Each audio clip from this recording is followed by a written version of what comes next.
Three categories గురించి, ముగ్గురి గురించి మాట్లాడుతున్నది ఏమిటంటే, లోకంలో మీరు ఉప్పుగా ఉన్నారు.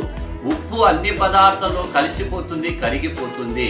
యేసుక్రీస్తు మన కొరకు కలవరి శిలువలో కరిగిపోయాడు. ఆయన మన కొరకు యెషయా గ్రంథం 53వ అధ్యాయంలో చెప్పినట్టు స్వరూపమును సొగసును ఆయన కోల్పోయి యేసుక్రీస్తు ఆయన రక్షణ మనకు ఇచ్చాడు. పరమునందు మనము శాశ్వతమైన పరలోకానికి హక్కుదారులు అవుటకు. నిజంగా ప్రియ ప్రభు మనకు చెబుతున్న మాట ఏమిటంటే, రక్షణలో ఉన్న వారికి ఇంకా మరణం ఏమాత్రము లేదు. కనుక ఇక్కడ మీ సాక్ష్యం ఎలా ఉండాలా?